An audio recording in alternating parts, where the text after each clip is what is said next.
Shri Krishna Chaitanya Prabhu Nityananda Shri Advaita Gadadhar Shivasadi Gaur Bhaktavinda Hare Krishna Krishna Krishna Hare Hare Hare Rama Rama Rama Hare Hare. So, this is Chaitanya Bhagavata by Vrndavana Thakur, and it is Antya-Lila, Chapter 3, the Lord Chaitanya's deliverance of Sarvabhauma, revelation of his six-armed form, and journey to Bengal. Om Aganatimirandasya Knagana Salakaya Chakshun Militam Yena Tasmai Shri Gurave Namaha. Jai Srila Prabhupada, Foundracharya of the International Society for Krishna Consciousness, A.C. Bhaktivedanta Swami Prabhupada.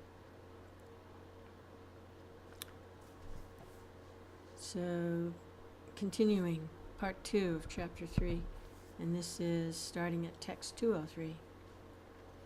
One day, Lord Chaitanya, the husband of Goddess Lakshmi, went to the seashore and sat down. Gazing at the beautiful places by the seashore, Lord Chaitanya was very pleased. The moon shone, the southern breeze blew. Lord Chaitanya sat down by the seashore. His graceful face and limbs were splendid with sandalwood paste. With his graceful mouth he chanted Hare Krishna without stop. His charming chest was covered with a flower garland. In the four directions his followers surrounded him. Smiling, the Lord looked at the beauty of the ocean waves at night. The saintly ocean now attained the same good fortune the Ganga and Yamuna attained in the past. Accompanied by his associates, the king of Vaikuntha stayed by the ocean shore. The whole night the Lord performed a wild and joyous kirtan by the ocean shore. Tasting the nectar of love for a person who is actually himself, Lord Chaitanya, the learned pandit of wild dancing, danced wildly. Meanwhile, devotees all swam in an ocean of bliss. The Lord manifested tears, trembling, perspiration, roaring and shouting. The hairs of his body stood erect. Moment after moment he manifested different kinds of ecstatic symptoms. All the different kinds of devotional ecstasy met on Lord Chaitanya's body. Fully manifested, they stayed there. The different devotional ecstasies all assumed forms. They were all partial incarnations of the Lord. They were full of all knowledge.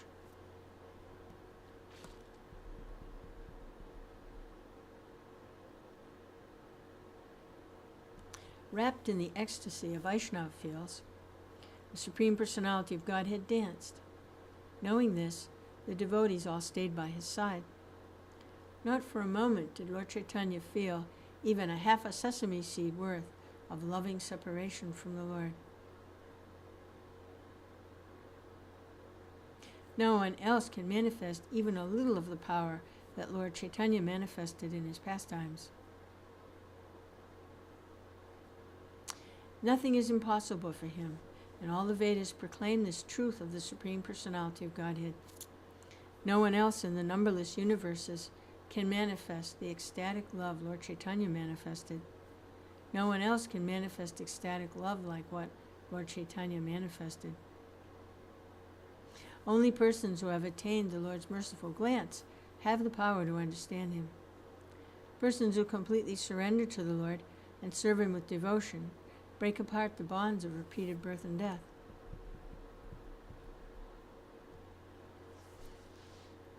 Supreme Personality of Godhead, whom Brahma, Shiva, and all the demigods meditate on in their hearts, now enjoyed pastimes of ecstatic love as he danced with his devotees.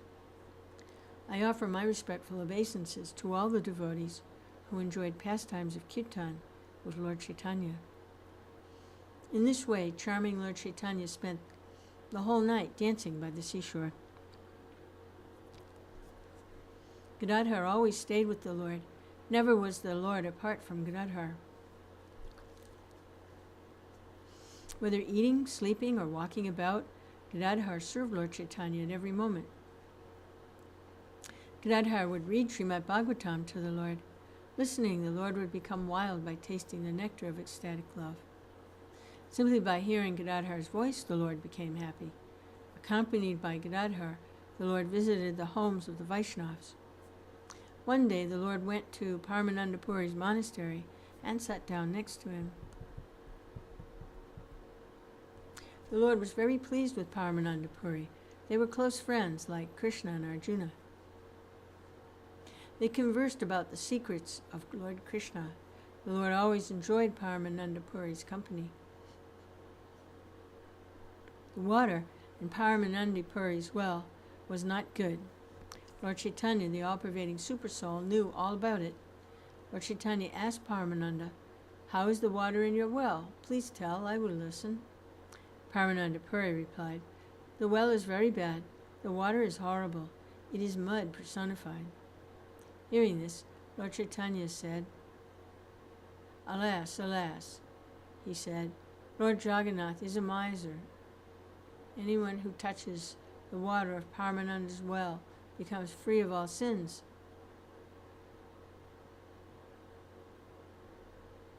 Lord Jagannath's Maya ruined this water, so no one will drink it.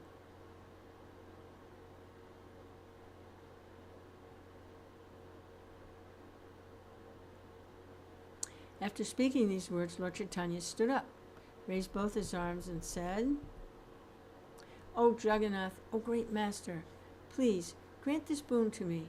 Please make the Ganga flow into this well. Please order the Bhagavati Ganga to flow from Patalaloka into this well." Hearing Lord Chaitanya's words, all the devotees loudly called out, "Hari." After some moments, Lord Chaitanya went home, and all the devotees went to sleep.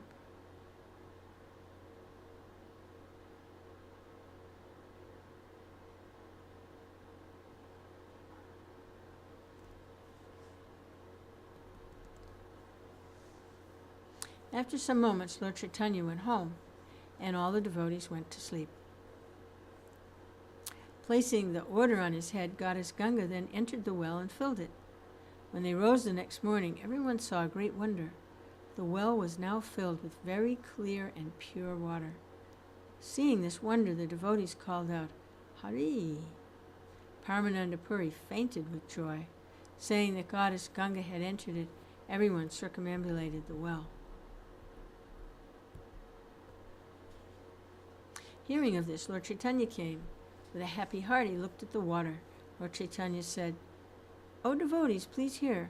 Anyone who drinks this water or uses it to bathe attains the result of bathing in the Ganga. This is the truth. It is the truth. That person will attain very pure love and devotion to Lord Krishna."